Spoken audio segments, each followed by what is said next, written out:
We call the Newport City Council meeting to order for Monday, July 17, 2017, 6:30 p.m. City Council room. All members of the council are present. Others include James Johnson, our City Clerk Treasurer, and Laura Dogan, our City Manager. The first item on the agenda, second item, is to approve the minutes of July 3rd, 2017. I would entertain a motion. So moved. Motion is made. Is there a second? Second. Made and seconded. Any discussion on the minutes? Anyone? Then, hearing none, all those in favor say aye. Aye. Opposed? Ayes have it. Motion carries.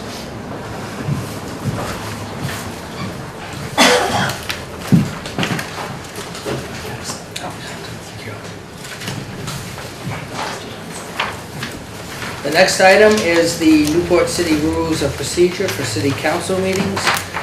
At the last meeting, there was a question raised by Mr. Chanette about a couple of some of the wording, and we had the city attorney review it, and he recommended that we leave that wording as is because it is exactly how it is in state statute.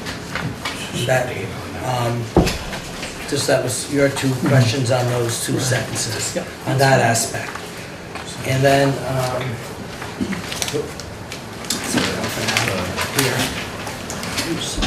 let you have that one out. And then today we received via email from Councilman Bowen some suggestions for the rules of procedure. I had a chance to review it, and I just had some comments to make on her recommendations. Anybody need a copy? First, as far as the rules, you don't need a mission statement in rules of procedure. Mission statements are generally for goals. Procedures, you don't usually have mission statements included in rules of procedure. And we already have mission statements. The mission of this city council is clearly stated in the city charter in sections basically 8 and 9 and 12. And it pretty much gives us our mission as a council. Now, if we to work on, say, annual goals, like some municipalities do, we can have mission statements at that point in time. The other thing that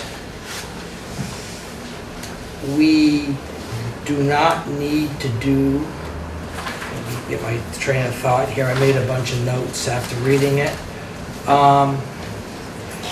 The suggestion that council packets be available to the public any way that it is currently done.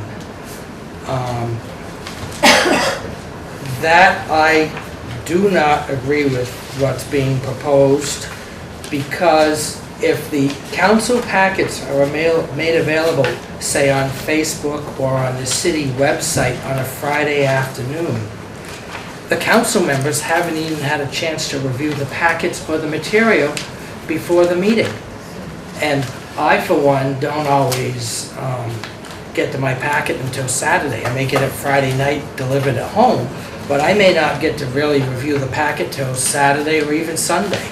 And so having it posted on social media or our website before this council has a chance to review and vote on it is not something we should be doing at all. And I can tell you I'm 100% opposed to that aspect of that recommendation. Because suppose someone reads the entire packet on a Friday night, and then all of a sudden, say, I'll use myself as an example, I get an irate phone call Saturday and I haven't even read the packet. It's really an unfair advantage, not advantage, but it's unfair to this council for us conducting business. And so, Mr. Mayor, would you like to go through all of your comments before I respond, or would you like to have a back and forth? I want to go through all my comments first, because we have a rules of procedure that was presented at the last meeting. these rules of procedure follow state law, follow Robert's Rules of Order, have been completely vetted by the city attorney, and this is what he recommends that we do, because it does follow state law. It follows Robert's rules. It follows policies that many, many municipalities in Vermont are already doing. And so, I can tell you right now, I am not in favor of any of your recommendations, just to let you know.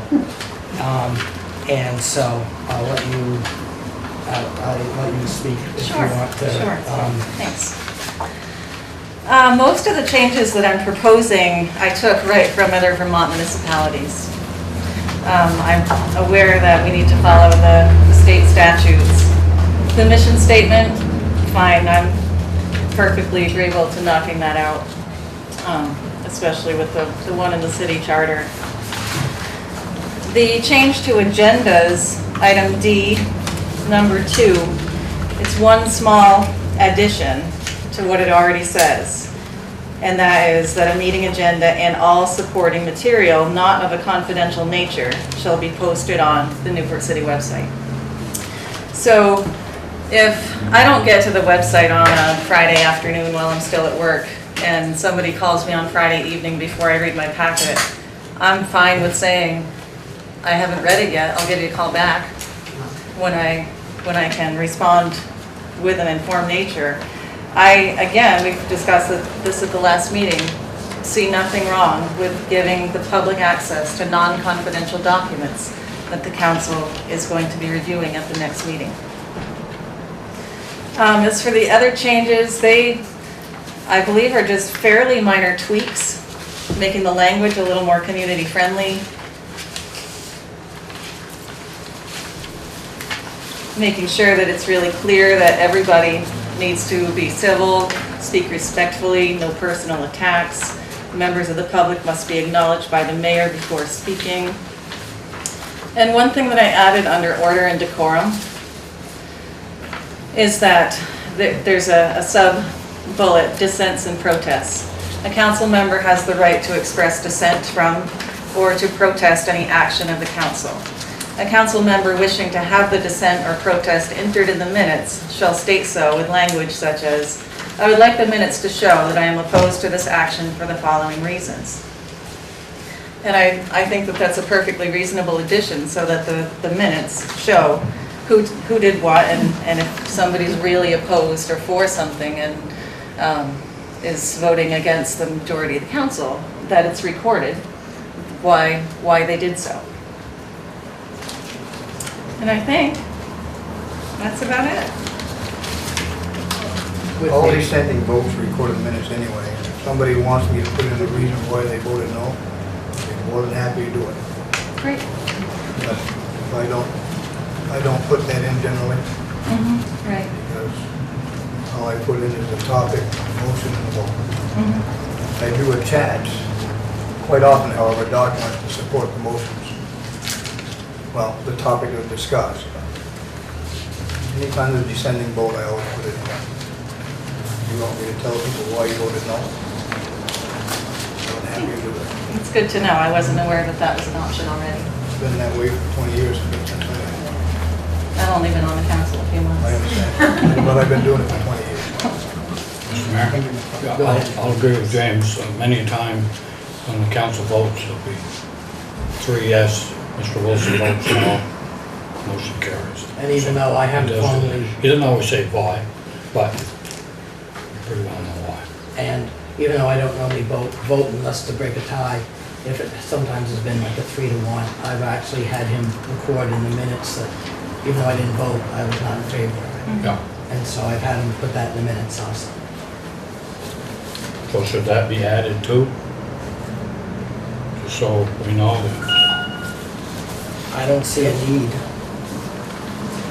I really think we should, in my opinion, go with a document that the city attorney has vetted and meets all the legal requirements, in my opinion. And so,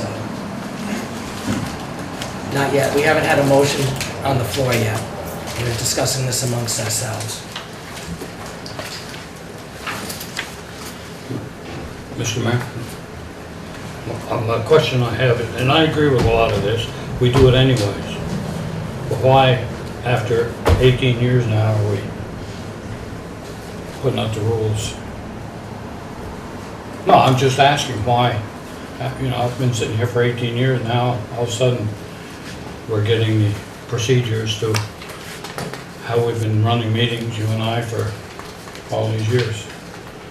The reasoning is, I feel it is necessary in order to conduct the meetings in an efficient manner. Because I've seen the meetings go askew.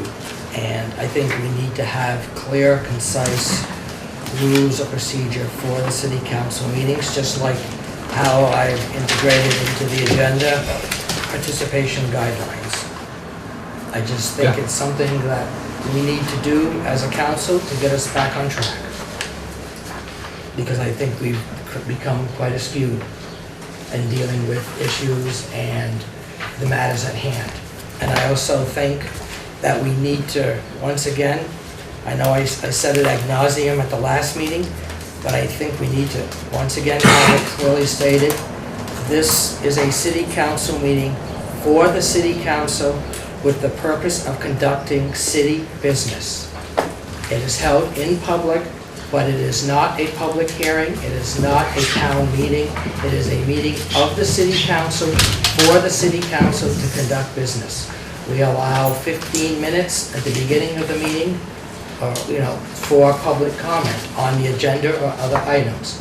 But I just think that it has to be made known that this is a meeting, and I think that has been forgotten, that people think that this is not a meeting of the council, it's a town meeting or a public hearing, but it is a meeting of the council for the council held in public for transparency. And so that is something I want to get back on track. Okay.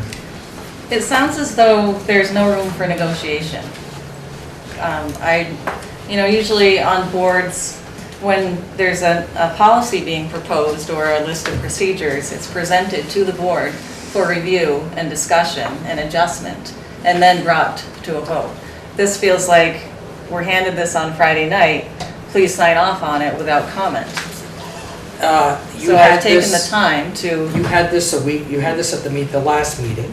You had this document. We received your document this morning at, I forget what time, it was 9 o'clock this morning in my email. Is when I received your document. I was not aware that we were going to be voting on this until I got the agenda on Friday. I had every intention of having it on the agenda to be voted on. I was unaware, and once I was aware, I suggested the changes that I suggested. I make a motion to approve the rules of procedure for city council meetings with the suggested changes, minus the mission statement, and minus G1A, dissents and protests. There's a motion. Is there a second to the motion?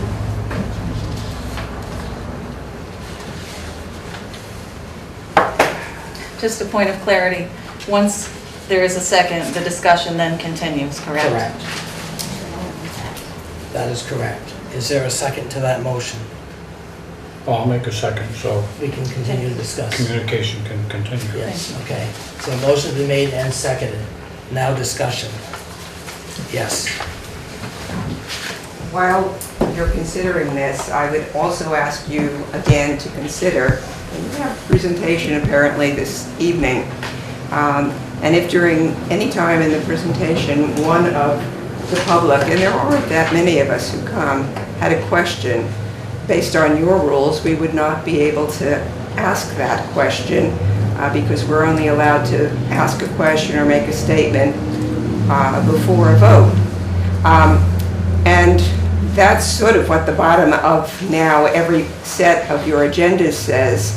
And I would like to point out that the number of times that the city council sets up a public hearing, not very often that we get a chance for a public hearing, And certainly, when many years ago, apparently before my time, we switched to the Australian ballot and gave up town meetings so that we do not have a town meeting in Newport any longer, because we have a vote now and then.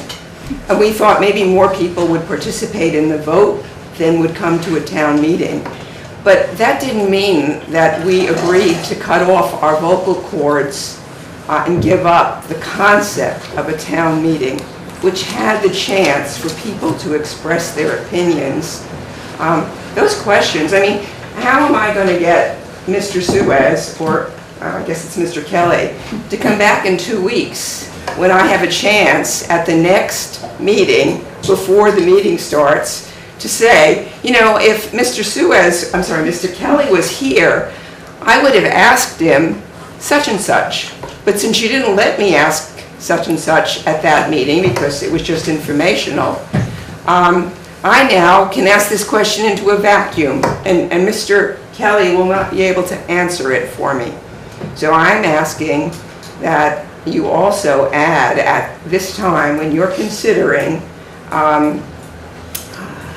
these rules, that you allow members of the public, and there are only a handful of us who come, and we don't ask questions all the time, to ask a question when the presenter is here, so that you can be informed and we, the public, can be informed. And it's the same thing that Julie's asking, in a sense, when she says, also, let us have the materials ahead of time. How can it hurt you for us to be knowledgeable? If we're knowledgeable, we won't ask stupid questions, because you may not have had any notice. You may think you had notice from Friday until Monday to figure it out. But when we come in, we have no notice. We're trying to pick it up as we go along.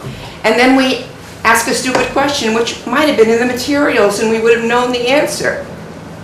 So, for all of those reasons, I suggest Julie's idea is a fabulous idea, and I suggest that you ask, you allow us, within reason, during this analysis that you're going through of what you will allow to happen in terms of the rules, that you also allow us to ask a question here or there of a presenter, even though there may not be a vote immediately thereafter.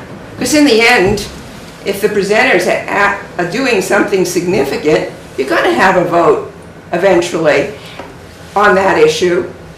And when am I going to be able to ask a question? When am I, the public, going to be able to ask the question? Thank you. I think that you pass that in front of your city attorney. We pay the city attorney, right? Taxpayers. And he suggested that that was the right way. To me, that gives me a chance to know that you're doing it the right way. You're going through it. The attorney says no. That's my opinion. Can I make a comment? And then we'll go to Lori after. I can't answer 90% of your statement on what they're going to do, but on a town meeting issue, we went to that so we could get 700 or 800 people to decide what happened to the city instead of 50. And just in case you don't know, there is a public hearing on the night before town meeting to ask questions on anything on the ballot. Yes, Lori. Laurie Grimm, Newport City resident. And I would just like to say that I happen to agree with Ann's statement and just ask a question.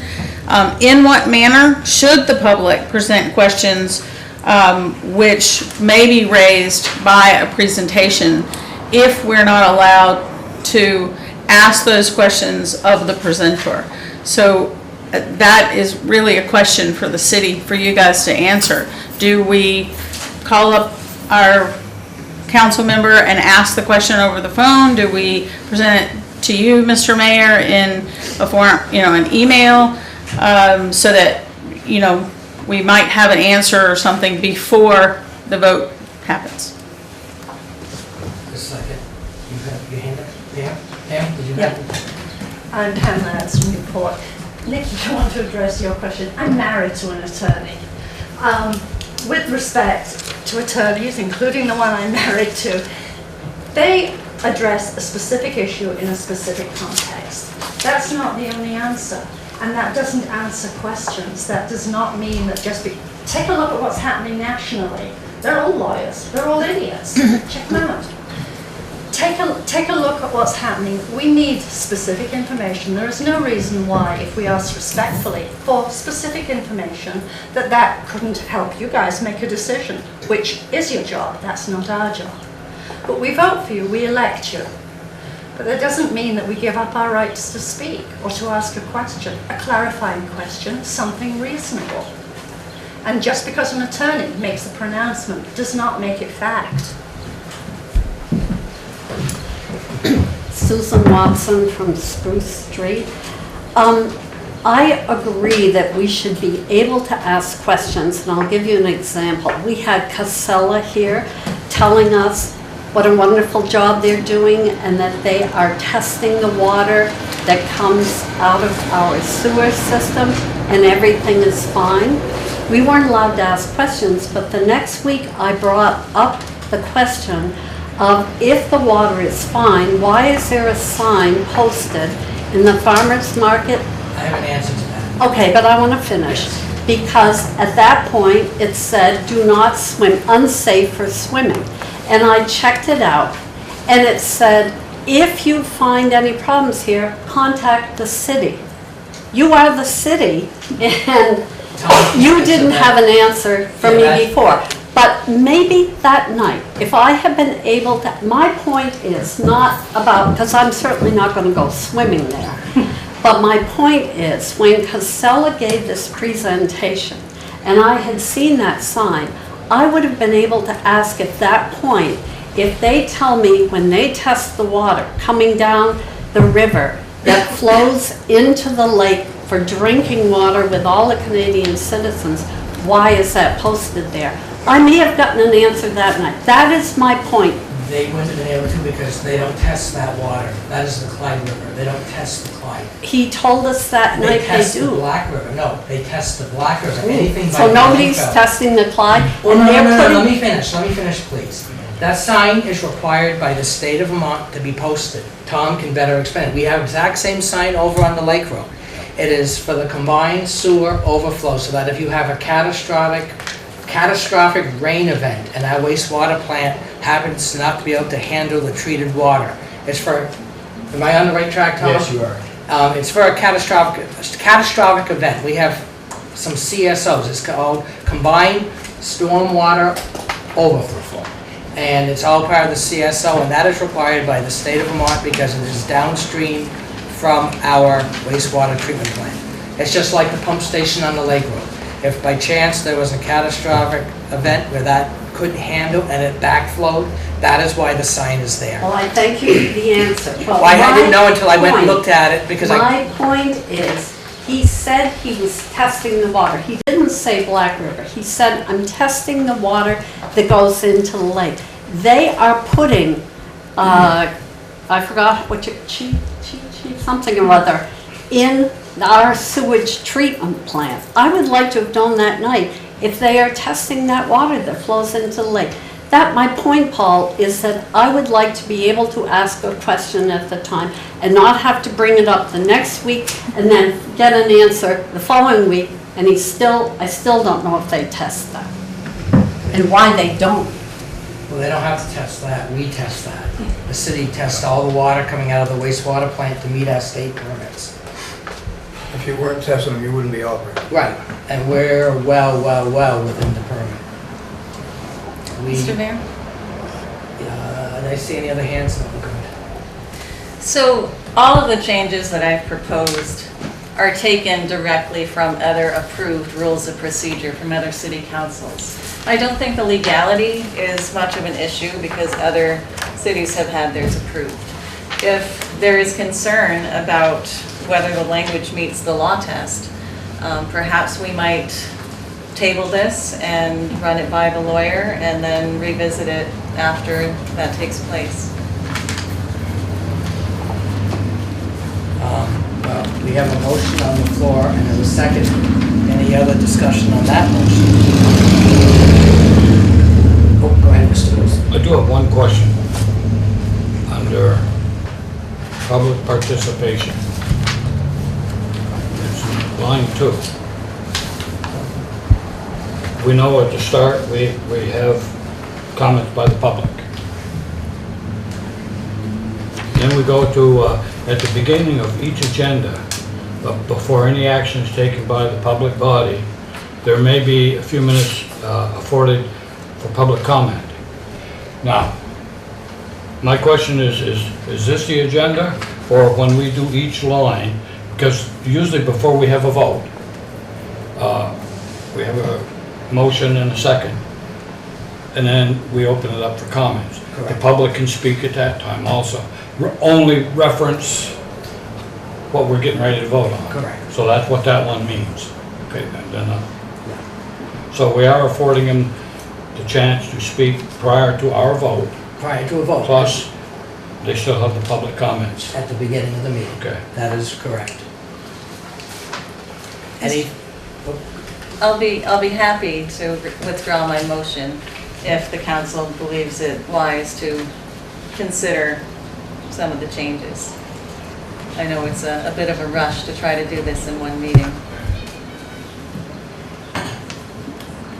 did you want to? I can pull back my second because I see no problem in, I mean, like I said, I've been here 18 years.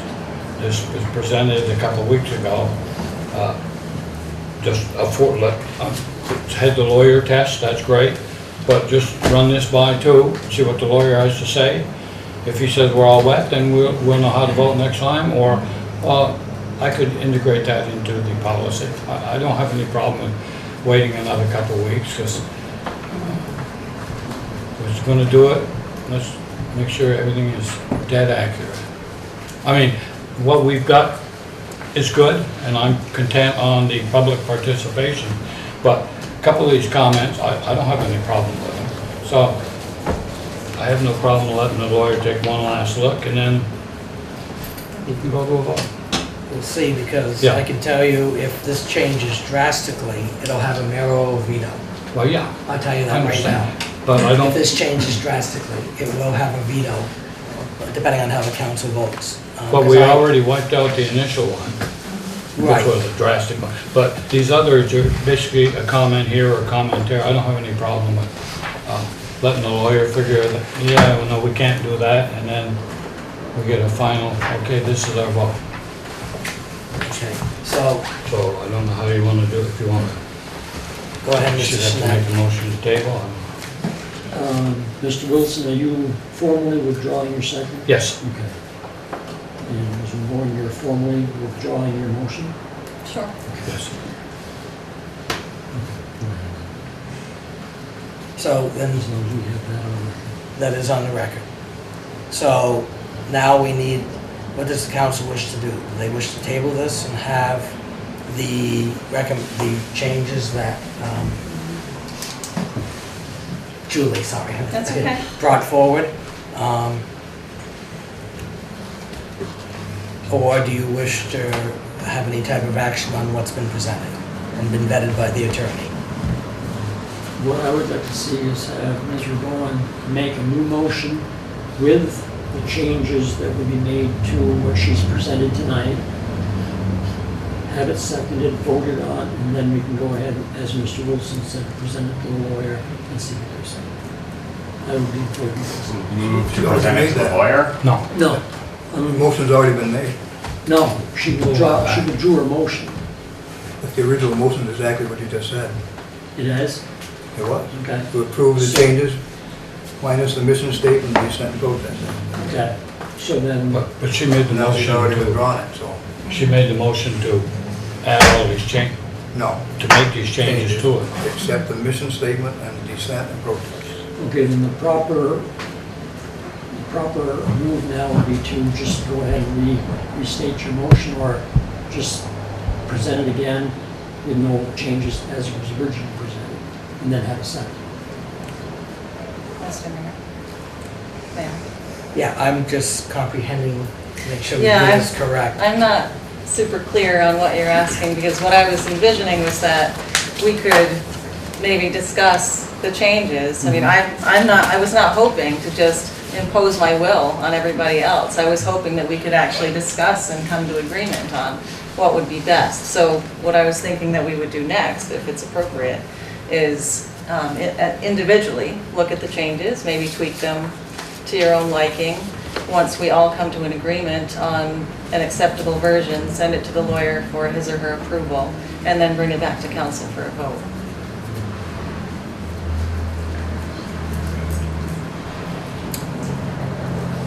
Is that something? I don't know why you just don't send it to the lawyer and have it look at that document. You don't need to make a motion to do that. Right. I did that based on Dennis's questions last week, and we got this version this morning. So it's a matter of, are you sticking to your process? I mean, I spent probably $140 on a review for an attorney that has the city's best interest at heart. It was based on your comments to make sure that we had a document was something that you could work with. So you've been thrown a curveball. Mr. Mayor? One of the things that happened at the meeting 2 weeks ago is when I suggested that non-confidential documents be made available to the public via the website before the meeting, you said that you would look at that and research it and get back to me. And having it not in this rules of procedure is not getting back to me. That is not acceptable, in my opinion. And if there's a reason, a real reason behind keeping the non-confidential documents private until, well, actually the public never has access to them, I'd be happy to hear them, but I just don't see the benefit of keeping documents a secret that are public information. They are made public after this council discusses it and has votes, and after we discuss it, then they're made public. I think the council should have the ability to do our job, that we're elected by the voters of the city of Newport. We are elected by the voters, and they trust us to make decisions. They trust us to do a good job, and the documents, I just think, I don't know of any board, I don't know what the lawyer said on that, Laura, but of any board that has everything out there before even the members of the council see it. The attorney said that a lot of the material that you receive is not for public consumption until after you vote on it. So the other thing that you need to consider is what is for public consumption before the council sees it. And there's a certain, well, less important administrative duty and capacity that will be required of my staff to post this stuff. I don't think that's the priority. I think the priority is we will need to review every single thing to make sure it can actually be for public consumption before you review it. You're really, my concern is that the board is relinquishing the reason why you were elected or appointed to this board, and your duties are outlined in the charter. So I don't know if you've looked at the charter, but we did bring a couple of copies. Thought you might get a kick out of it. I'm sorry, I don't understand what you just said. Could you repeat that? The charter, Before that. your duties are outlined in the charter, and I thought you might get a kick out of what some of the charter says. Okay. Section 23. You've got about 29 areas, and some of them are quite dated, and I thought you'd get a kick out of it, actually. The city council shall have power to make, establish, alter, amend, or repeal ordinances, regulations, and bylaws not inconsistent with this act or with the Constitution or laws of the United States or of this state for the following purposes, and to inflict penalties for the breach thereof. You have the power to establish and regulate a market and to regulate the selling or peddling of meat, fish, or other provisions for vehicles or otherwise within the city. To retain and prohibit all descriptions of gambling and for the destruction of all instruments and devices used for that purpose. To regulate the exhibitions of common showmen and shows of every kind not interdicted by law, and to regulate, restrain, or license itinerant vendors and peddlers. To prevent riots, noises, disturbances, or disorderly assemblages. To abate and remove nuisances, and to restrain and suppress houses of ill fame and disorderly houses. And it goes on to prevent immoderate riding or driving in the streets and cruelty to animals, to restrain and punish vagrants, mendicants and common prostitutes, and to make regulations respecting Okay, Laura, I paupers. think we could read it ourselves on I that thought you note, yeah. should, because I thought this was interesting, but the other piece that's kind of interesting is reading section 7 and section 8, which I would encourage you to do when you get home, because I know that you have a copy of Okay. Mr. Shinet, did you have something? Well, you spoke with the lawyer, and what was his recommendation? Did he say that we should not change anything with the wording as it was presented? Right. After I made my suggestions, he said, no, He leave it out said, and leave it the way it right, he is. says that those, the two suggestions that you had came right out of state law. He recommended we leave that. It was his recommendation that you really shouldn't change paragraphs from state statute. Okay, so basically he's saying just leave this form the way it is? Yes. And doesn't that kind of take care of it? Well, in my opinion, it does. But we don't have any motions now on the floor, so we need some sort of motion as far as what we want to do. Right, but I want a motion first. Okay. Then what I will do is I will make a motion that we go with the lawyer's recommendation, not change anything at this point. So a motion's been made. Is there a second to that motion? No second to that motion. Then my recommendation is we table this, and we need a motion to table this.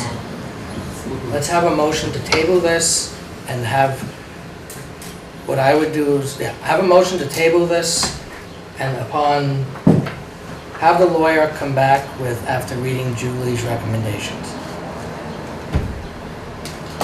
Mr. Mayor, I'll make that motion. Second. Motion been made and seconded to have her recommendations reviewed by the attorney. Discussion, oh, go Yeah, ahead. one part of discussion. This is what I copied off the machine this morning, but then afterwards, you admitted you forgot to put in dissent, and that's not in here. It I is in didn't the see it copy that I brought. Oh, then, that's the copy that would have to go to the mayor, so that the dissent part is in there. You're right. Well, you've withdrawn the motion, and you withdrew the mission statement, and you withdrew the protest. Yes, but that motion was withdrawn. I mean, I'm fine with knocking it out and just starting without it.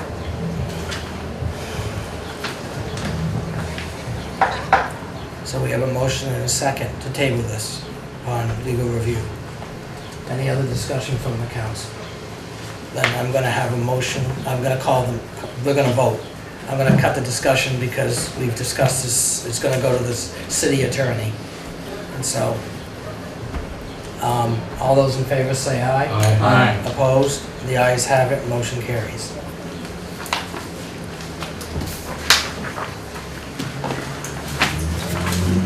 Okay, moving on. The next item is comments by members of the public. Yes. Lori Graham, Newport. In light of the conversation that's just taken place, I would like for you to consider that even our state and federal government release information on bills that are presented for votes prior to those votes, and that it allows our representatives to have conversation with their constituents concerning the things that they're voting on. And I do find it inappropriate that what it sounds like, and please tell me if I'm wrong, but it sounds like that the business of our city is being limited just to the fact that we've voted for you on town meeting day and then had no other say concerning anything that's happening. And I would like an opportunity to read and discuss with my council members if I have an issue, or maybe I just want to tell them, go for it, hey, I support you. But without having any idea of what is happening, because we're not given information even when we walk through the door, that leaves the public comment totally out. Because by the time you've had 3 or 4 days to read it and digest it and maybe, talk to yourself about it, who else are you gonna who else are you gonna have a discussion with? Because you're not technically allowed to have conversations with each other, you know, unless you have a formal meeting. So I'm just a little concerned that things are becoming not transparent. I just wondered if the taxpayers realize that every time we have a disagreement, something we're going to send it to the lawyer, and what did you say that this one just cost us? About 140. Yeah, I think with the way that taxes are right now, people don't want that kind of money being spent over the same topic. That's my input. Aiden Mulroy, Newport resident. I'd like to voice my agreement with Lori.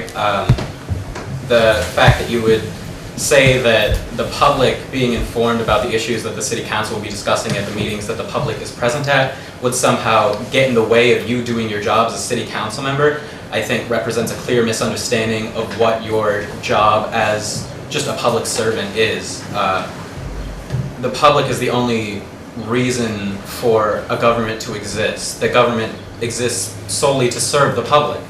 For your job to be negatively impacted by the public's involvement would mean that your intention is to do your job in a way that is not explicitly representing and fighting in the interests of the public.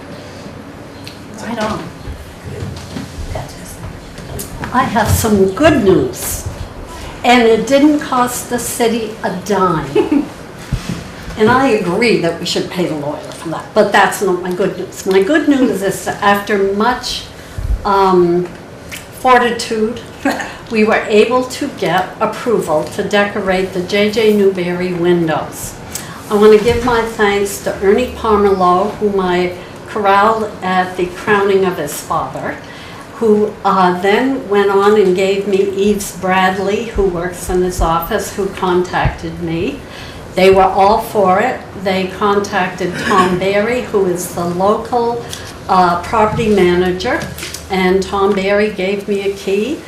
And myself, my husband, Jack, my son Scott, and Pam went down there. We washed the windows, we vacuumed, we washed the floors, we cleaned it up, and then with the help of Victoria Matheson, who came up with the idea of the panels, we went to Tim Daly. I thank Tim Daly because he's the one behind getting the panels painted by Adrian Yellow Patnode.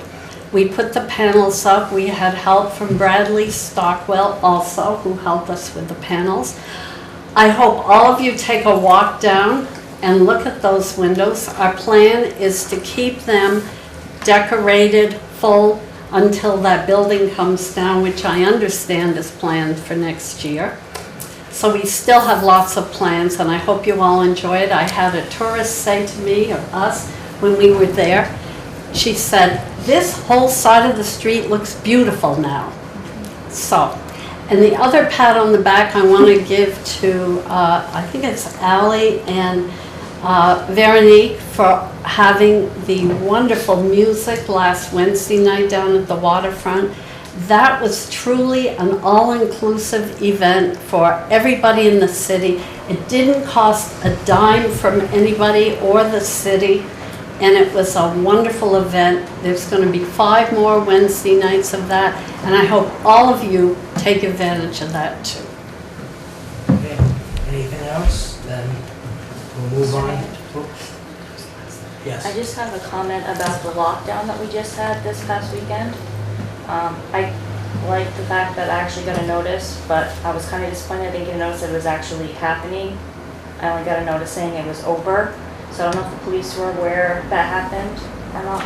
They apprehended the person so quick that they didn't have time to put out a notice for the lockdown. Okay. That is why you did not get a notice on the Vermont Alert, because I actually asked the city manager about it, and basically they apprehended the suspect so quick they didn't even have time to put out about the lockdown. And there were people in the state office building who were following the protocol, which meant that they were not going to be leaving their stations until they got that notice. Right. So it was a it's way kind to of alert great. everybody that the coast was clear.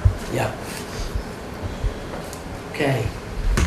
Anything else? Then we'll move on.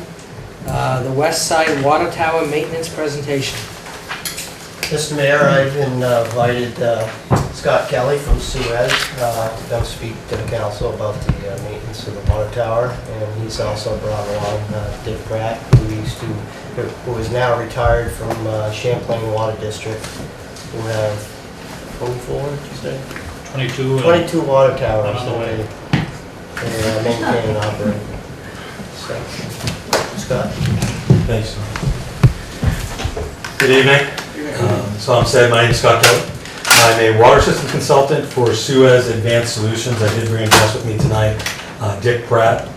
And Dick will take a moment to speak at the end of my presentation. But just to give you a little bit of information about myself and the company, I'd like to introduce you to who I am and what the company is all about. I am a Marine Corps veteran, and after getting out of the Marine Corps, I've been in the water industry for 25 years now. I work out of my home office in Brentwood, New Hampshire. It's about 3 hours from here. And I manage New Hampshire, Vermont, Maine, and Massachusetts from my home office. Love New England native, born and raised here, and I love my job. I've been with the company for 6 years, and being in the water industry for 25 years, I've really seen a lot of things. And the biggest issue that I've seen is failing infrastructure within our water system. So I love being able to help the communities that I serve, and I really truly believe the services that my company provides is helping the nation with failing infrastructure and properly maintaining infrastructure. So the company Suez Advanced Solutions has been maintaining water tanks since 1963, and we're actually a national leader in asset management. I know everybody's heard the term asset management. It's been the buzzword for a little while now, but I'm going to take this presentation and really bring it home, asset management for your water storage tank. We do maintain over 10,000 assets across the country under very comprehensive maintenance programs and true asset management. My local service center is in Bridgewater, Massachusetts. They support my efforts in terms of services that I provide to my customers. So the purpose of this evening's presentation is to talk about your Mountain View hydro-pillar water storage tank. Hopefully by the end of this presentation you'll be a little more intimate with the water tower. I have no idea how much you know about it, but hopefully some of the information that I provide to you tonight will shed some light on the tank itself and the condition that it's in. I'm sorry you can't see the bottom there, but the Mountain View tank is 750,000 gallons. It's a welded steel hydro-pillar, 86 feet tall, and I believe 64 feet in diameter. So it's a good sized tank, built in 1972, last inspected by my company about a year ago tomorrow. Okay, so July 2016 we inspected it. When we inspect tanks, we have professional inspectors come out to the tank. They do a complete evaluation of the water storage tank asset. They look at safety, security, sanitary, structure, and the coatings. Okay, those are the primary things that they're looking at, but they get into detail in terms of the evaluation and the condition, identified deficiencies. So this water tower was last renovated 15 years ago, 2002, 2003. All right. At that time, it was a complete blast. Okay? Yes. Okay. It was shore. If you remember, they probably contained it. It was out of service for quite some time. But at that time, they completely blasted all surfaces inside and out and provided a new coating system. Okay? So you're looking at a 15-year-old coating system on this tank. Life cycle of a coating system, exterior is anywhere from 15 to 20 years. Interior, anywhere from 20 to 25 years. And that is if they did a good job, if the coatings held up well, workmanship at the time. Some coatings fail before that mark. 1 year, 2 year, 3 year, okay? Traditional approach, when you renovated that tank back in 2002, you probably got a 1 year warranty. Meaning the coatings are expected to last 1 year. After that 1 year, the contractor is no longer liable, responsible for those coatings, out of warranty. That means the risk now shifts back to the tank owner, the municipality, in the event things fail. Okay? There's a problem with this approach. If coatings are not applied properly, if the workmanship is not good, they fail prematurely, and the burden and the cost falls on the municipality. So this is the tank in all its glory, and it actually, looking at it, it's looking like it's in great shape. The coatings have held up well, 15 years. It is a little dirty. I would have, in terms of maintenance, I would have kept the exterior a little cleaner. I would have washed it before now. I'm not sure, Tom, if you've had it washed prior. But some of the mildew staining, some of the soiling, the buildup on coatings actually start to degrade a coating system prematurely. So that 15, 20-year mark, having that soiling can degrade the coatings prematurely. In essence, this coating system has been doing its job. It's protecting the steel, which is why we paint tanks. Okay, it's protecting that steel. Here's a couple photos of the underbelly where you can see the soiling a little closer. But the thing with that I want to point out in this center photo is that top coat is starting to delaminate. That's a term used in coatings, delamination, breaking down. Okay, that coating is now talking to us. So during our inspection, we do an evaluation of the coatings. We do adhesion testing, and we evaluate the existing condition. So when we see things like this coating system is now talking to us. It's telling us, I'm starting to break down. We did adhesion testing. The adhesion was fair, okay? But also when you take your hand and press it firmly against a coating system, if you have chalking on your hand, your coating's breaking down, and that was evident on the tank here. So this coating system, 15 years in life, has signs that something should be done to it. What we do in terms of maintenance is overcoat a tank like this. We power wash it, we get rid of all the crud and sediment that is built up on it, so we get it into a clean state. We'll do some localized power tooling where we do have coatings that have failed already. And again, it's localized, it's not widespread, but there are areas that we want to hand tool and power tool, and then apply two new coats of paint to this tank. Now by doing this, you're preserving that 15-year-old coating system and saving a lot of money, okay? Why I say that is because if you let this coating go to failure, you're looking at what happened in 2002 again, which is blast, which means about 2 weeks worth of resources and cost to contain the tank before anything can be done with the coatings. Once you have the containment up, it's in complete containment, we then blast, remove the failed coatings and apply new. So, I equate this, and I try to use, everybody here has a vehicle, I try to correlate maintenance of our vehicle. We inspect our vehicles, we want our vehicles to be running at top performance, but we also want to minimize life cycle costs. By overcoating this tank, we can preserve the coating system and save money over time, reducing the life cycle cost.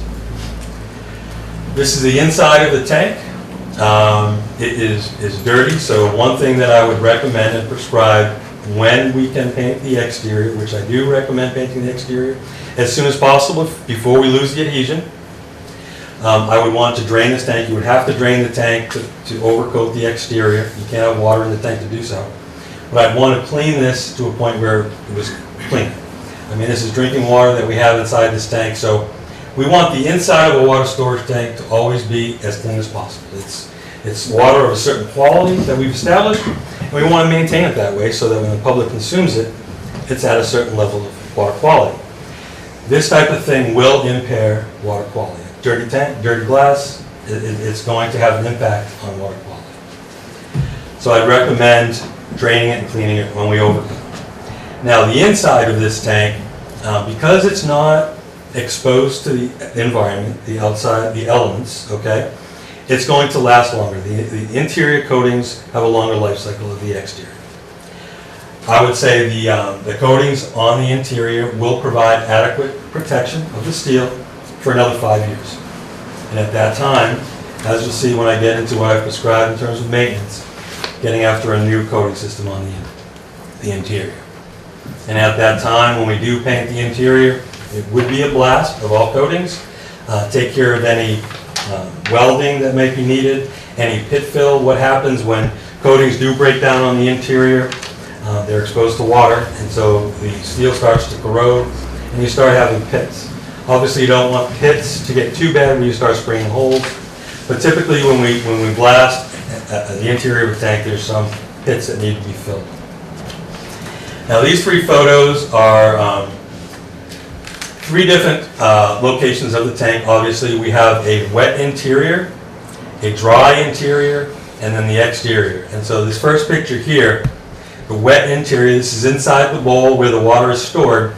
You can see some localized failure taking place already. There is corrosion, coating failure, but that's not widespread. That's why I'm saying we can get another 5 years out of the interior of this coating system.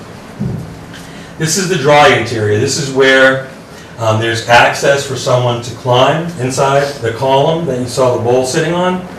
There's a ladder. You can see the ladder right here. But you can see some of the coatings are broke down. We have corrosion taking place. This is a little more widespread in the dry interior. So part of the renovation when we do the exterior is to get after the dry interior, again with spot touch-up where we see the coatings broken down here, and then doing a 2-coat overcoat of all dry interior surfaces. Now this is where the floor plate of the steel meets the concrete foundation. There's a caulking, there's a seal that goes around the bottom of that tank which prohibits water from getting underneath the tank and rotting the tank from underneath where you can't see it and corroding the steel. So there's about 5% of localized failure. I'd want to replace that whole seal and make it tight again as part of the first renovation. So that's essentially where we are with the condition of the tank. And I applaud Tom for giving me the time to actually go through the inspection report with him. Oftentimes, our water systems will conduct the inspection and then they'll file it because they've met their requirement to inspect the tank. However, the inspection provides us a roadmap to properly maintain the tank and effectively maintain the tank. And so what we have available is a maintenance program where it's an agreement to evaluate the tank, create a comprehensive plan to provide all ongoing maintenance. So essentially we bring an asset up to a best condition, taking care of those deficiencies that I've identified, and maintaining that at optimal performance ongoing, moving forward. These efforts are going to support water quality management, and they're going to preserve the asset so you have longer life of your asset. So again, it's preventive maintenance with a tank professional, not letting things run to failure. The cost of failure is extraordinary. I believe we can avoid the blasting if we get after this tank within the next year. We overcoat this tank. The program that we provide, again, we have 10,000 of these types of agreements across the country. It's an annual contract that the customer can opt out at any time. So you're not locked into a long-term contract. However, as you'll see, we provide you a long-term plan.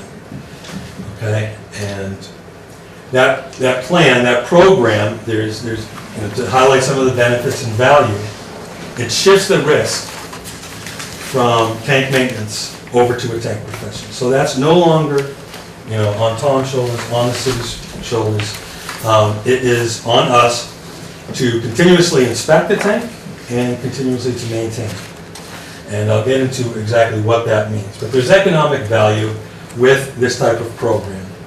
No more failure means no more costly, extraordinary renovations. Okay, and by avoiding that, hopefully we can avoid bonding, having to borrow money, accruing finance fees, and really turning the tank maintenance into an O&M in your budget. And that's a benefit that a lot of my customers like, is that now you have a flat O&M, no more extraordinary costs, no more peaks and valleys of having to maintain this high-profile asset. The initial upfront renovation to bring it up to a best level, we actually try to lessen the burden on your budget and spread that cost over 5 years. In the 6th year, you drop down to that flat O&M fee, which takes care of the tank ongoing. And again, saving money through preventive maintenance, avoiding that blast, the exterior blast. GASB 34, are you familiar with GASB 34? Okay. GASB 34 is accounting rules where the city will provide value of their assets. Okay, it's a government accounting system. So this asset, we have the only GASB 34 compliant asset management program for tanks in the country. Once we get on a tank, we bring it up to a best level, it maintains that value moving forward. It does not depreciate. Okay, so that's good for the books. This is the program, and I have 14 years illustrated here just because, as you can see, it's all I can fit on the slide where it can be comprehensive enough to read. But in year one, whether it be 2017, 2018, or what have you, it is that power wash of the exterior, overcoating the exterior, doing that interior touch-up, cleaning the interior, getting rid of all the, uncleanliness on the interior, taking care of some minor repairs, and then coming back in 5-6 years to do the interior, new interior system. And then in 10 years, we're going to power wash and overcoat the exterior, clean the interior again. So this, as you can see, every 10 years, we're going to preserve the coatings that you have on the exterior, and every 20, 25 years, have a plan for the new interior. Inspections, we kick things up a notch with inspections where we assume the risk and the liability of tank maintenance. We want to be able to inspect the tank every year, so I have inspectors after the first year renovation come back to do an inspection inside and out. That'll be a visual. The next year it would be a robot where we put into the tank and through a lens of a camera inspect the interior, visual, ROV, and then again in 5 years draining the tank again to get a good cleaning on the interior. So that's a cycle of inspections. And again, the inspections, if we identify things that are deficient, we actually will generate service requests to take care of it. So if we're seeing, some of the delamination that I showed you, as we're seeing that breakdown, the inspectors will schedule service requests for the service center to come back and do the touch-up so that things do not progress to a point of failure. If the vent needs a screen, the inspectors will take care of it. So it's really about continuously complying with OSHA, AWWA, keeping the tank in compliance, maintaining the coatings, maintaining the structural integrity of the tank. And the annual fee covers all of these services, including future capital and renovations, emergencies. Tank springs a leak, Tom calls and says, hey, there's some graffiti on the tank. Those sorts of things we're responding within 24 hours under contract with you to come out and take care of. So, we're that tank professional, always at your service. Warranty, no longer a 1-year warranty. Under contract, workmanship and coatings are covered under warranty. So it's 100% warranty ongoing while under contract. So if coatings fail in year 1, year 10, 15, 20, it's on us at no additional cost to repair and replace. And again, future renovations, ongoing consultation and allocation for engineering services, on-call emergency services. Tom, what did we pay to have it done that time? 700,000? I don't recall, actually. It was more than what we originally paid. It was way more than what we originally paid for the tower. About 600,000. 600,000. I knew it was up there. It was more than what we paid for the But it was in tower. bad shape. Yeah. And I want to prevent that from happening. Yeah. Because, that cost today to do a blast on the exterior, I mean, it's a good sized tank, it's very big. So to contain it, to make sure that when you blast, you have to be able to contain what you're blasting on. So with asset management, I'm sure everybody's familiar with asset management. Some of the key components is that risk management. We now help you with that risk. It's about risk aversion. Lower life cycle costs, we're going to be able to reduce the cost by properly maintaining through preventive maintenance and preserving that asset so that it's here a lot longer than letting it run to failure. That warranty, as I specified, is 100% ongoing. And then, just to get into a couple things, asset management really is about sustainability of our assets. And establishing sustainability so that these assets are around for future generations. I mean, we have a responsibility to our communities now to take care of the present without compromising the ability of future generations to utilize these assets or impact them. And then community pride and reflection of the city. Community pride, the tank is a high-profile asset within the town. Everybody sees it. If you watch movies, you'll always see somewhere in the movie a tank in the background, right? People see this tank, and so having an aesthetically pleasing tank is not only good for the asset, but for the community. And then perception with developers. When folks are coming in and you're looking at additional tax revenues, they're looking at your assets. They're looking at the water tank. If your tank is in poor condition, they know how things are maintained within the community, and they may look elsewhere for developers. These are some of the tanks that we've worked with, and obviously these folks take pride in getting a little marketing and community pride, but also it lets developers know that they take care of their assets. If I could, I'll answer some questions after, but I'd like to invite Dick up just to give his experiences with tank maintenance. He's been a customer for 8 years of mine. Champlain Water District have 15 tanks under our asset management programs. Dick, if you don't mind coming up. Thanks for having us today. A little bit about me. Montpelier native, lived in Jericho now for 39 years. Started out as a construction engineer for about 10 years. I hired on at CWD in 1982, and I just retired in December, 35 years now. They kept me pretty busy. In 1996, I was promoted to Assistant General Manager and Chief Engineer, which I've been doing for the last so many years. One thing that I inherited was our tank maintenance program. And at the time, I'm guessing back then, 15 or 16 tanks we had, they all needed work to some degree. They all needed attention. And I was juggling several tanks and not really making much headway with management and the board for finding the revenue to do that. It would not be unusual for us to promote a six-figure painting project and have it denied and delayed. The problem with that was so many tanks, it starts backing up. So I struggled with that from 1996 until around 2010, something like that. I forget how our relationship started, but it was the best thing that could have happened from my standpoint and from the district standpoint. We talked to Suez Utility Service at the time and worked out an arrangement, worked out a contract for 14 of our steel tanks, welded steel tanks, and a 17-year contract. And in our case, it was kind of a unique contract at the time. It was level funded every year. All 14 tanks were getting annual inspections, and there were two types of visit. What I called the first anniversary visit. Any tank that was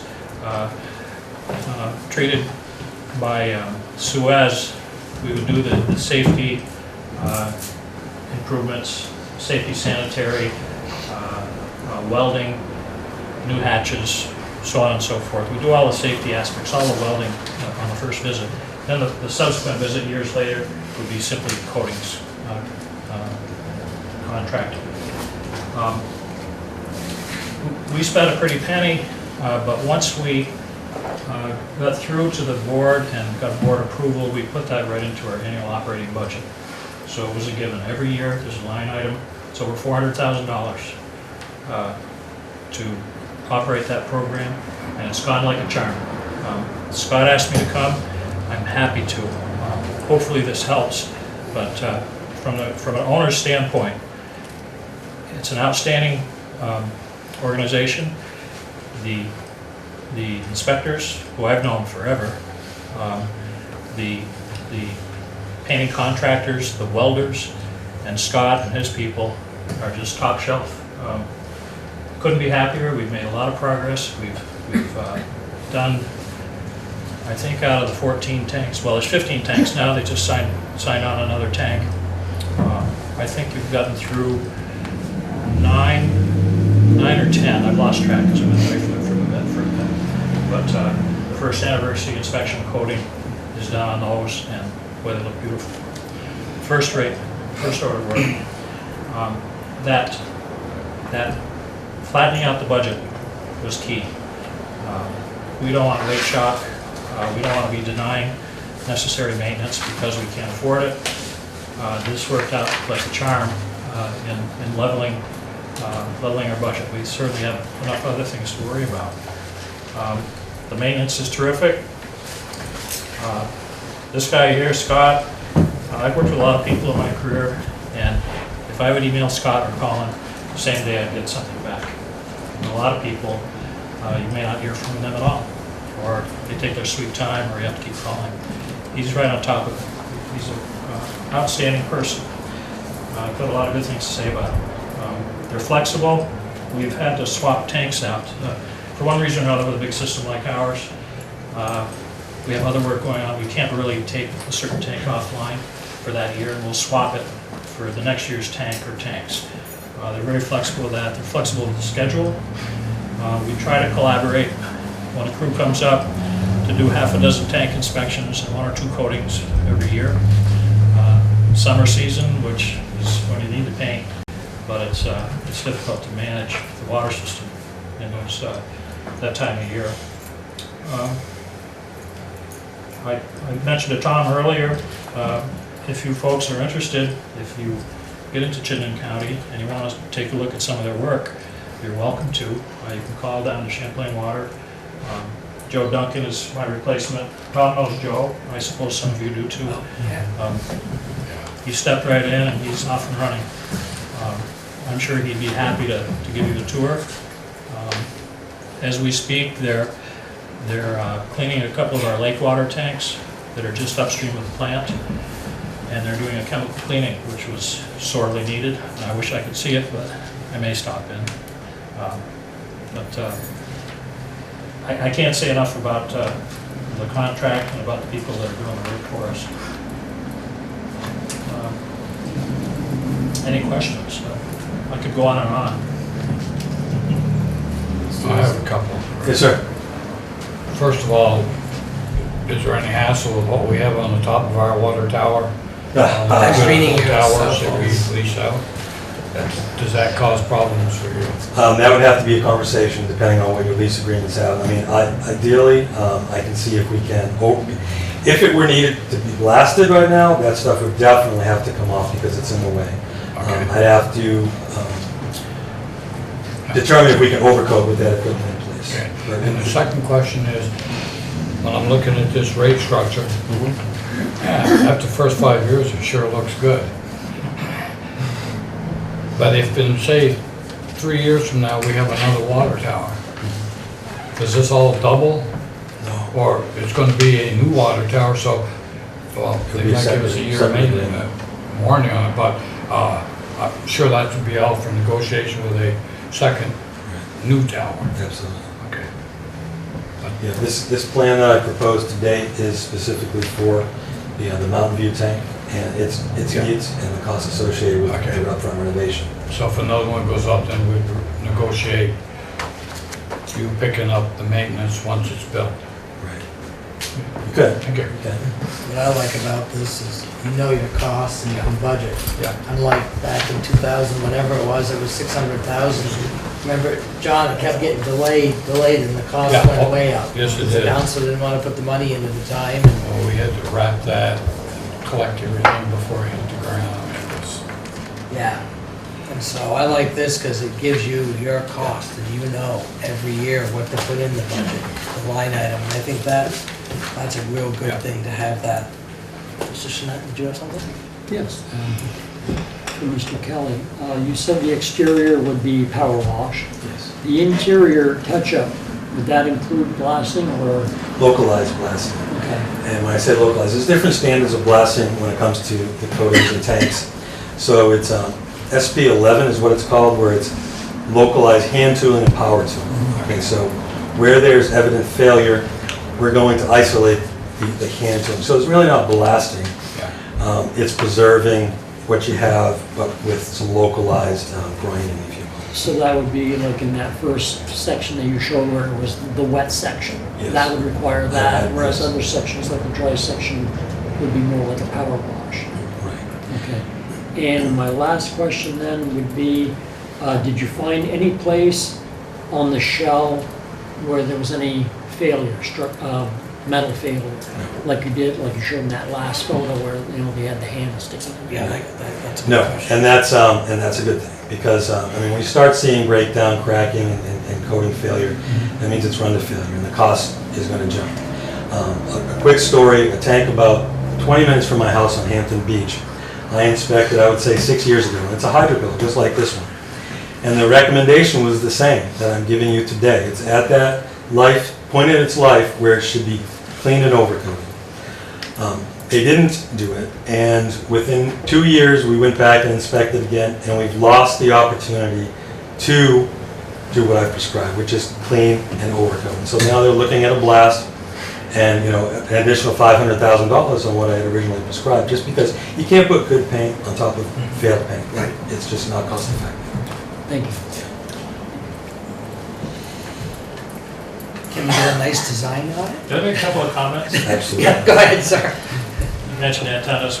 CWE has a policy, no antennas on the tanks. And we've spent a lot of money recently in getting our own SCADA system antennas and some of the City of South Burlington emergency services onto an adjacent tower for a lot of good reasons.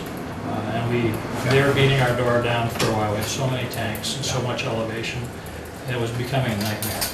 Yeah. Yes. At the time, it was presented to But us. I asked only because if it's gotta come down, then we'll have to deal with what we're leasing it to, say, Right. hey, Yeah. you gotta take it out. And on the coatings, the dry surfaces, the exterior in particular, overcoating is absolutely the way to go. And ordinarily, the primer underneath is in good shape, and you might need a little primer touch-up in places, but historically, in my experience, the primer's on to stay.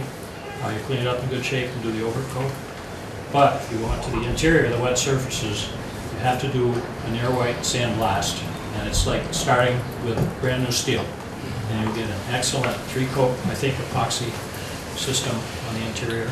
Yes, the coatings that I'm prescribing for this tank is called 100% solids, VOC free, NSF approved, and it's better than what we've had in the past. It's still an epoxy, however, it's a quick cure, 0 VOCs, and it's going to give you additional life than the coatings that are in there right now. Great. Well, thank you. Thank you again for having me. Thank you for coming. Thank you. Can you shut off that light? You can do it great. Thanks. Some of the heat now. Okay.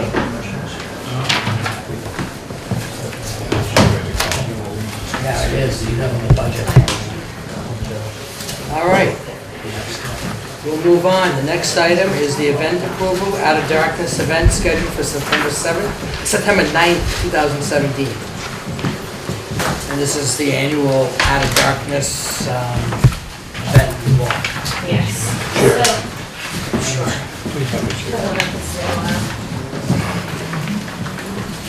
Amanda was not able to be here today. She's the main event organizer this year. Typically in the past it's been Mary Butler. Yes. It's been hosting that. So she's passing the torch along to Amanda.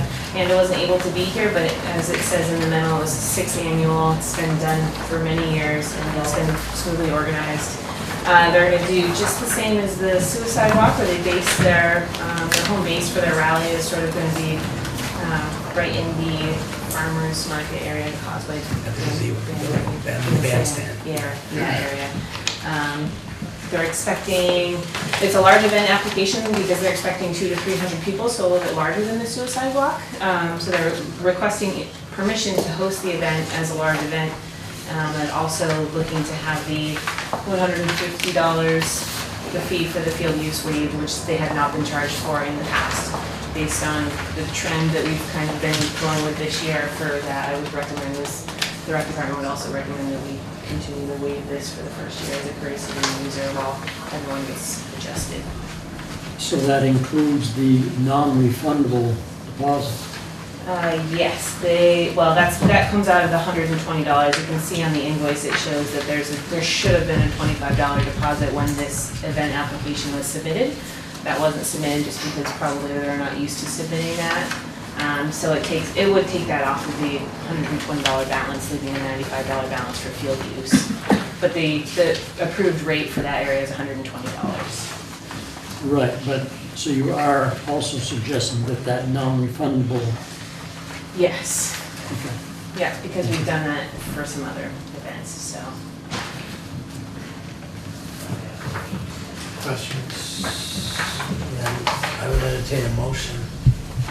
But before I'll make that motion, I have one question. Yep, go right ahead. The Newport Orchestra that plays down there, they've never done any paperwork like this. No, they Because haven't. it's a small affair, but it's Newport Orchestra, it's mostly Newport people, and Newport people own the gazebo. No, I'm just asking if Yeah, if why they have are been they not? overlooked. Yes, no, they Don't- haven't. I don't need the band coming after me now. So, what's the fellow's name that's Oh, I joining don't know. us? Spencer Peter something? Peter. Oh, Peter Storms, yeah, so, Either Andy Peter sent. or Bill too. Yeah. Well, if we're gonna do it for one, let's do it for Oh, everybody. yeah, I agree. So I But- did send them a copy of this Okay. field application, asked them to fill that out according to their dates when they were looking to reserve that space. It sounds like the history there is that their ancestors pretty much built the bandstand. Okay. So it's another one of those instances where it was a handshake a while ago that they would be able to use it free of charge, and we don't really necessarily have any documentation on it. Thank you.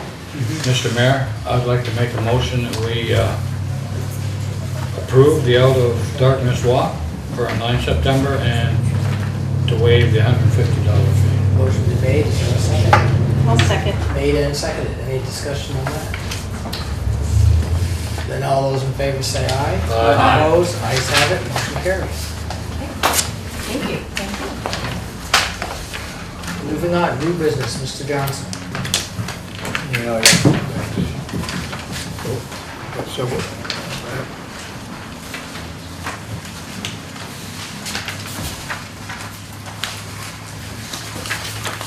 Okay, I've got a special event permit for Kingdom Brewing on the 29th.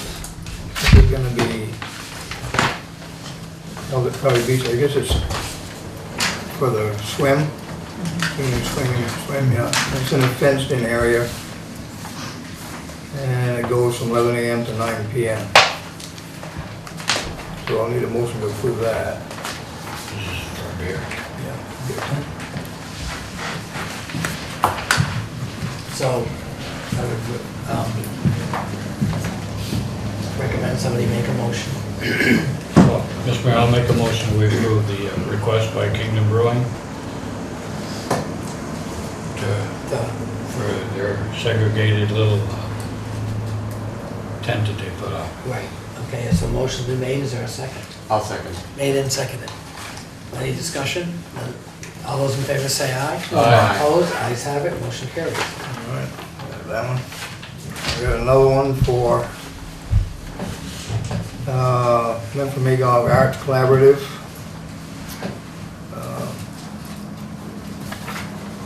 This is, That would be their art Yeah, fundraiser they have every year. yeah, this is Cellar Gallery, I guess. We're down in the gallery at Yeah. Cellar at the They Tasting. have a little wine and cheese for the Have a wine and the art. cheese for Mac, I guess. And that's from 4:30 to 8:30 p.m. on the, wow, August 4th. So I'll need a motion for that. It's the one they have every year. Yep. So we need a motion to approve that request. So moved, Mr. Mayor. Motion made, is there a second? Second. Made and seconded, discussion on that? Sounds like fun. Oh, it is, it's a nice event. Usually is. Usually, and then all those in favor say aye. Aye. Opposed, the ayes have it, motion carries. The next one, Mr. Johnson? And I got one for Eden Ice Cider Company. This is for the Kingdom Swim again. Evidently, they're gonna have a cider tent in there. And that's on the 29th from 10:30 a.m. to 9 p.m. So you got your choice, beer or cider. So we need a motion for Need that. a motion for that? So moved, Mr. Mayor. Motion made, is there a second? I'll second. Made and seconded, discussion. And then all those in favor say aye. Aye. Opposed, the ayes have it, motion carries. Okay, the last one is a request for a Niles Fund. They do qualify, and this will be the second time in 5 years, so they meet that. They didn't put out specifically what it was for, but the provider's the city of Newport, so I assume it's either taxes or water. The thing with this is, neither of those items have a balance due at this point. So I don't know if the council wants to wait and what you want to do. Do we find out if they have another need for the funds that they forgot to put No, down? specifically the providers of the city of Newport, it's got to be water or sewer. Oh, okay. And there's no balance due on either of those accounts at this point, so I don't... I mean, we're going to get the money anyway, in the end, because the check's going to be made out to the city of Newport. So they just give a credit on their accounts, but it's the first time I've ever seen one come in with a request when they don't know anything. Yeah. I would wait. So I don't know what you want to do on that. I think I would wait until the bill. Consensus, wait until Yeah. we find out. I mean, we've never Which denied one, one? I would just wait, because usually they Wait have. until the next sewer bill or... Yeah, that's what I would do. Anything else? That's all I've got. Mr. Wilson? On new business, I would just like, this not being a smarty pot, but for these 3 licenses we authorized, the 2 for the swimming event, I would hope that we're not going to give anything like that to the swimmers before they come back. We can laugh, but you know, people How about sit the out, kayakers? sit out in raging rivers and have had some beer, you know they have. Okay, new business. This is for the mayor. We're at the annual review for the city manager's report card, so if you would like to get us our paperwork and directions, we'd appreciate it. And yeah, this is new because I kind of stirred up some crap this morning on the speeders on West Main, and they immediately, it was a great reaction, had that little radar thing sitting right on my lawn. And it's amazing as people see it. 90% of them slow down. But we actually watched 2 hit the corner at 36 in the 25 zone. And by the time they got to the next corner, they're doing 38. So it is effective to slow people down most of the time. But nothing would be better than in conjunction with that radar machine around the bend, we sit with a cruiser, and when they hit the corner at 38, surprise, because there's a lot more kids on that street now than ever used to be. But I thank you for that initial rapid reaction. That's all I have, Mr. Mayor. Normally it does, normally I've seen it slow people down, but there are, as you say, those few. I followed somebody home one night when they had it over on Cyrus Avenue, and this person, I think, was doing 50 at the time he hit it. He wanted to see how fast he could get it up to. There was the opposite effect. on I this would one like car. to say this, it is effective, and each Yeah. time they hook it up, it mainly is for people heading out of town. Right. But I will submit that if we had them as they're heading down from Dr. Bosco's before they hit that corner, they are doing some rapid speeds. But having that helps. It does. So thank you. Okay. Anything else on new No. business? New business? Yeah, just one thing. I want to commend Jess and the Parks and Rec Department for an excellent event on July 4th. Well done. And one observation that I made was just for portalettes, the lines were really backed up. So I hope that that's noted, and next time there'll be a lot more. And maybe even open the bathrooms that are there. Well, they were open until they got beyond use. Oh. Yeah. Around, we closed them around 8 o'clock maybe. So it was really fun. Thank you. Yeah, I want to reiterate, because I heard positive comments, and people thought the fireworks were top notch at the end. And they said it was a great event. This is how many years now we have actually had music? It's been And since events? I've been here. Yeah. So 4 at least. 4 at least, yeah. So I know it's very successful. We let Derby have their parade, and then we have that event, and it works out well. Anything else? No. No? I don't have anything new, Mr. Schmidt. No, I just have one question for Mr. Johnson. On the Kingdom Brewery application, what were the times on that again, please? Which one? Kingdom Beer or cider? Beer. The beer. 11 to 9. Brewery. 11 a.m. to 9 p.m. Thank you both. Anything else? No, that's it. Anything? Just note that this Thursday is the community meal, really a community meal, always good food, and I know Mr. Wilson can, and Mr. Johnson can be counted on to be enjoying it, so we really do welcome everyone to come down for that. Now, you usually tell us what we're gonna eat. I'm in Burlington all the time, I'm not even gonna get to eat it, so I don't know. Okay. Laura, anything? New business? Okay. Mr. Johnson, old business? Mr. Wilson? No. Anything old business? No. The only old business I have is the harvesting at the dock went well with the big weed eating machine. It scraped and they had the weed barriers and they did a good job as per the state permits. They had their barriers down and all that and it worked out very well. And so I just wanted to report that to the council. I also want to reiterate what Sue brought up about the music. I was there, and for the first one, and the weather wasn't the greatest because it was kind of cold, cool, and dreary. The place was packed, and so it was a very, very successful event. And look forward to this Wednesday. I think it's gonna be the only nice real day of the week, so it should be a good turnout again. So it's a great addition to Newport having that. Old business. Oh, Mr. Mayor. Anything else? Laura, any old business? Okay. The next regularly scheduled council meeting will be August 7th, 2017, 6:30 p.m. Centennial Planning meeting will be August 17th, 2017, 5 to 7 p.m.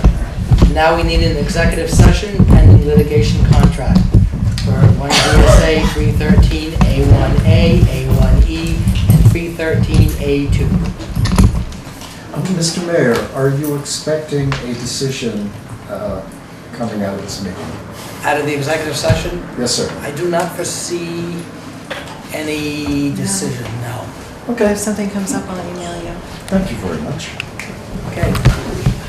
Mr. Mayor, on that, yeah, this is just to go into executive session. So, Mr. Mayor, on that note, because of board-specific findings, the premature general public knowledge of the subject of the anticipated executive session would clearly place the board and persons involved at a substantial disadvantage.